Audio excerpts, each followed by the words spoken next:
ರಾಮನ ಹೆಸರು ಸರ್ಕಾರಕ್ಕೆ ಅಲರ್ಜಿ ಆಗ್ತಿದೆ, ಹಾಗಾಗಿ ರಾಮನ ಹೆಸರು ಇದಾಗಿಟ್ಕೊಳ್ತಿದೆ. ಮೊದಲು ಯಾರಾದರೂ ರಿಯಲ್ ಎಸ್ಟೇಟ್ ಸೈಟ್ಗಳು ಎಷ್ಟೆಷ್ಟು ಕಟ್ಟಿದ್ದಾರೆ ಅನ್ನೋದನ್ನ ಬಹಿರಂಗಪಡಿಸ್ತೀವಿ. ಯಾರು ರಾಮನಗರದಲ್ಲಿ ಸೈಟ್ಗಳು ಮಾಡಿದಾರಲ್ಲ ಅದನ್ನ ಬಹಿರಂಗಪಡಿಸಿ ಅಂತ ಸವಾಲಾಗಿದೆ. ಯಾವ ಸೈಟು? ರಿಯಲ್ ಎಸ್ಟೇಟ್ ಮಾಫಿಯಾ, ಹಂಗಾಗಿ ರಾಮನಗರ ಹೆಸರು ಬದಲಾಗಿದೆ. ಹೇಳ್ತಾ ಇರೋರು ಯಾರು? ಅವರೇ ಬಹಿರಂಗಪಡಿಸ್ಬೇಕಲ್ವಾ? ಅವ್ರೇನ್ ಮಾತಾಡ್ತಾ ಇದ್ದಾರೆ ಅಂತ ಹೇಳಿ ಅವ್ರಿಗೆ ಸ್ಥಿಮಿತ ಇಲ್ಲದೆ ಮಾತಾಡಿದ್ರೆ ನಾನೇನ್ ಮಾಡಕ್ಕಾಗುತ್ತೆ?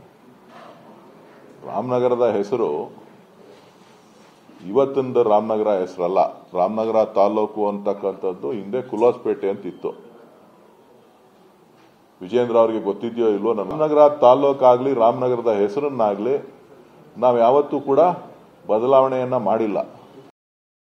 ಬೆಂಗಳೂರು ಜಿಲ್ಲೆ ಅಂತ ಏನಿತ್ತು ಆ ಬೆಂಗಳೂರು ಜಿಲ್ಲೆಯನ್ನ ಮುಂದುವರಿಸಲಿಕ್ಕೆ ಇವತ್ತು ಸರ್ಕಾರ ಆದೇಶ ಮಾಡಿದೆ ಹೊರತು ಇವ್ರು ರಿಯಲ್ ಎಸ್ಟೇಟ್ ಏನಾರ ಇತ್ತು ಅಂತ ಅಂದ್ರೆ ಇವ್ರು ರಿಯಲ್ ಎಸ್ಟೇಟ್ ಮಾಡ್ಲಿ, ಬೇರೆಯವ್ರದ್ದು ಯಾರ್ದಾರ ಏನಾರ ಆಸ್ತಿ ಏನಾರ ಇಲ್ಲಿ ಬರ್ಸ್ಕೊಳ್ಳೋ ಅಂತ ಪ್ರಶ್ನೆ ಇಲ್ಲ.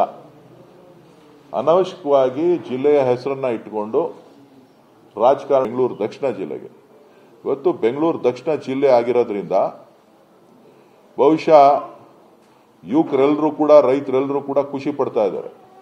ಕಾರಣ ಏನು ಅಂತ ಹೇಳಿದ್ರೆ ನಾವು ಬೆಂಗಳೂರು ಜಿಲ್ಲೆಯವರು ಅಂತ ಹೇಳಿದ್ರೆ ನಮಗೆ ಅಟ್ಲೀಸ್ಟ್ ಉದ್ಯೋಗನಾದ್ರೂ ಸಿಗುತ್ತೆ, ನಮ್ಮ ಕಾಲೇಜ್ಗಳಿಗೆ ನಮ್ಮ ಯೂನಿವರ್ಸಿಟಿಗಳಿಗೆ ನಮ್ಗೆ ಗೌರವ ಸಿಗ್ತದೆ ಬೆಂಗಳೂರಿನಲ್ಲಿ ಓದಿದ್ದೀರಾ ಅಂತೇಳಿ.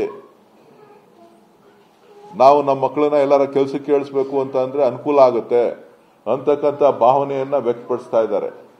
ಜನ ಖುಷಿಯಾಗಿದ್ದಾರೆ. ಯಾರೋ ಕೆಲವರು ರಾಜಕಾರಣಿಗಳು ರಾಜಕೀಯವನ್ನ ಹಿತಾಸಕ್ತಿಯನ್ನ ಇಟ್ಕೊಂಡಿರ್ತಕ್ಕಂಥವ್ರು ರಾಮನ ಹೆಸರಿಟ್ಕೊಂಡು ರಾಜಕಾರಣ ಮಾಡ್ತಾರೆ ಹೊರತು ನೀವು ರಾಮನ ಹೆಸರಿಟ್ಕೊಂಡು ರಾಜಕಾರಣ ಮಾಡೋದನ್ನ ಬಿಟ್ಟು ನಿಮ್ಮ ಅಭಿವೃದ್ಧಿಯ ಸಂಕೇತಗಳನ್ನ ಇಟ್ಟು ಚರ್ಚೆ ಮಾಡ್ತಕ್ಕಂಥದ್ದನ್ನ ಮಾನ್ಯ ಬಿಜೆಪಿಯ ಅಧ್ಯಕ್ಷರು ಅರ್ಥ ಮಾಡ್ಕೋಬೇಕಾಗ್ತದೆ. ಕರ್ನಾಟಕದ ಕನ್ನಡಿಗರಿಗೆ ಮಾಡ್ತಾ ಇರ್ತಕ್ಕಂಥ ಅನ್ಯಾಯದ ಬಗ್ಗೆ ಧ್ವನಿ ಎತ್ತಬೇಕು. ಇದು ನಿಮ್ಮ ಕರ್ತವ್ಯ.